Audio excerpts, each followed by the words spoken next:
hopefully in the next hour, we're going to be able to throw some ideas out there. We're going to be able to talk about how you can incorporate some small traditions and you can really live up to the name of being a day camp.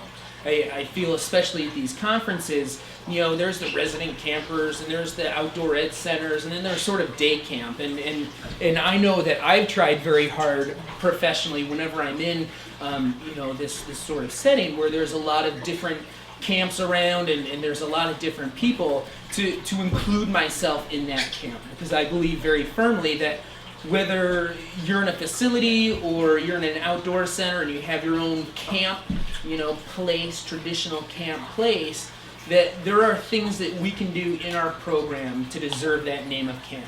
So that's where I got this title, Camp from Concentrate, all the camp in half the time. Resident camps have the great pleasure of having 24 hours a day to create this environment, and we have 8 hours. We have 8 hours to have friends made, to entitle people to take initiative and to seek opportunities and to do everything they can to make it the best experience. So this is who I am. I'm Jeff. I have a great 6-month-old in a chocolate lab and my wife Kim. So with the whole why branding, there's a question of what are you? You know, no longer are we a camp that has archery and swimming and sports. We are now places that produce friendships, that that encourage friendships and that allow people to belong. What are we? We are also a 70-acre day camp. We have 53 buildings. We were a resident camp from 1926 to 1980. We have all these things going for us. Are there any resident campers here that came here? 1, 2, great. All right, so for all the day camp people, how many of you are in a traditional building, like a YMCA building? Okay, so then everybody else is at like a camp facility? Yes? Sort of? Wow, that's awesome. So if somebody comes up to you and they say, what are you? What makes you your camp? How do you respond to that? What are you? I know that I usually start off by saying, well, we're a traditional day camp and we're located on 70 acres on Kingston Lake. And then I go into the next piece. If you get Gary's emails, Gary really pushes his 30-second elevator speech. Pretend that you're in an elevator for 30 seconds. What are you going to tell somebody to sell them on your camp? Is it the fact that you're in a facility and they have a great opportunity to go swimming and to have sports? Or is it more of, you know, your camper's going to be dropped off in front of our camp with a bus and we're going to sing songs for the first half hour of camp.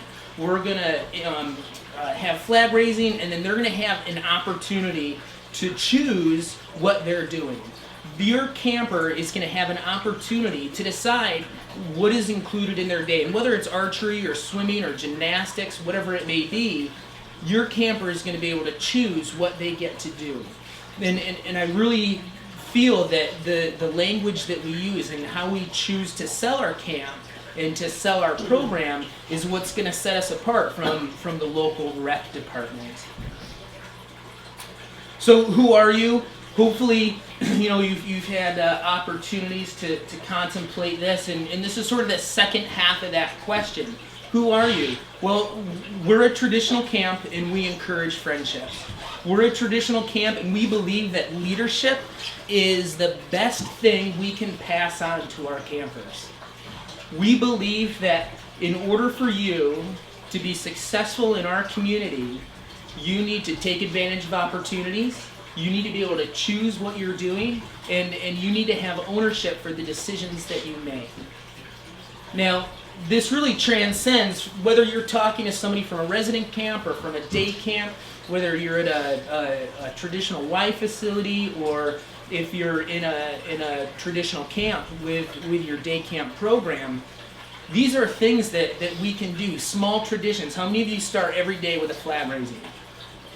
If you don't have a flagpole, this is the easiest thing. Go to your local hardware store, purchase a pressure-treated 4x4, a pulley, and a hook.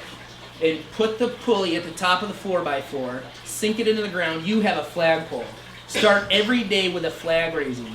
I saw in a lot of the descriptions that it talks about traditions, and I was at one of the sessions yesterday where we were comparing and contrasting programs, and one of the big things that we talked about were traditions. You can start a tradition today. You can start a tradition tomorrow.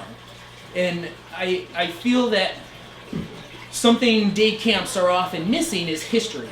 Having a history behind your camp and why you exist and why you're there. And so we have to rely on the traditions that we create to really make it an awesome place. We have to be willing to take a step out on the limb and say, all right, you know what? Starting tomorrow morning, the first day of camp, every camper that comes in is going to be berated with a half hour of songs.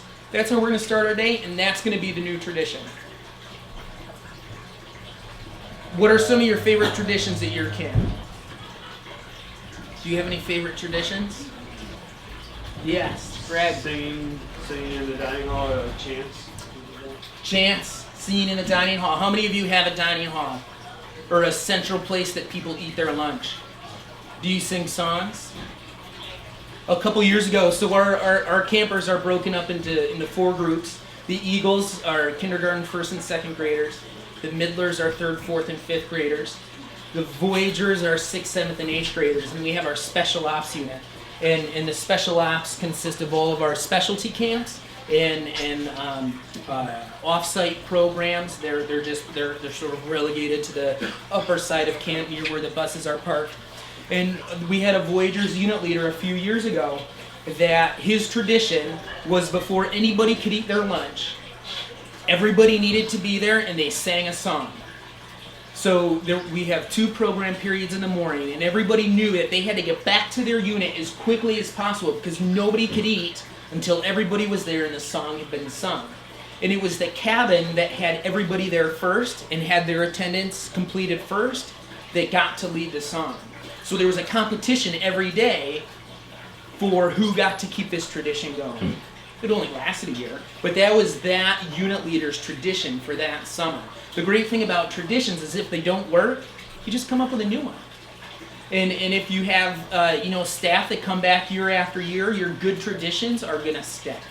And if it's not a good tradition, you held on to it. I think one of the favorite things we've done, if you check out the guy in the upper middle, his name is Jordan. He and his brother Austin have been coming to camp since I think Jordan was probably 7 and Austin was 5, and he has his spirit paddle there.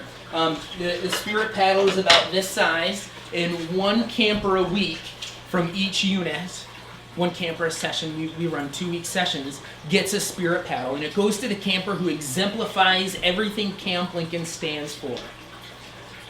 Respect, responsibility, honesty, caring, somebody who steps up, who is a leader, somebody who pitches in and does that extra effort. I have some staff members who've been coming to camp for 17 years, and when their parents come up to me and say, we would love to paint our son's room, but with all of his paddles and triangles on the wall, there's no way. We have to wait till he leaves for college. Because he has all of his spirit paddles, he has all of his recognition things hanging up on his wall, and that's how much it means to him. A couple days ago, we got all of our brochures in, and I sent out an APB and said, we need your help, we're going to have pizza, I need help coming to tab all the brochures and to put labels on them, and I had a bunch of staff show up, and it took a fraction of the time it would have taken us otherwise. And when we were done eating pizza, I said, what makes Camp Lincoln so great? Why do you guys keep coming back to Camp Lincoln? And without a blink of his eye, the same camper, Ben, said, well, everybody fits in, everybody has an opportunity, and you have choice. You're not stuck doing something that you don't want to do. And I said, well, Do you think if you had gone to another camp that you would have had those same opportunities? No. Nope. This is unique to Camp Lincoln, and all the other camps have a different feel, and Camp Lincoln is the best place on earth. If you were to ask one of your staff members, are they going to say the same thing? Our staff believe very firmly that Camp Lincoln is the best place on earth because they fit in, because they have a place that they can come and be themselves. They can express their own inner cool. We all have our own inner cool. The best thing about camp is that we all have a chance to express it. I was that kid. I was the camp rat. My mom was the nurse. My brothers and I, we would all pack up and go to camp every summer. I would cry. Oh, I still get emotional. I would cry leaving camp every summer because the counselors were still there. As far as I knew, they were still there having a great time, and for some reason I had to go home and I had to go back to school. I've now lived out one of my life goals. I'm living at camp. I'm leading camp. I have a beautiful daughter, my wife. I hired my wife. We all met at camp, and that is a huge part of our life. And it's all because of camp, and all because I had a chance to express my inner cool, and I had a chance to be who I wanted to be. And this is something that if you're going to call yourselves at camp, pull your staff, pull your campers. What makes you awesome? Why do you keep coming back year after year after year? And those are the things, those are the words that you need to capitalize on. And when you have opportunities to meet with that mom and her two boys, I love that picture in the bottom of the middle there. Every session, every camper gets a Camp Lincoln t-shirt.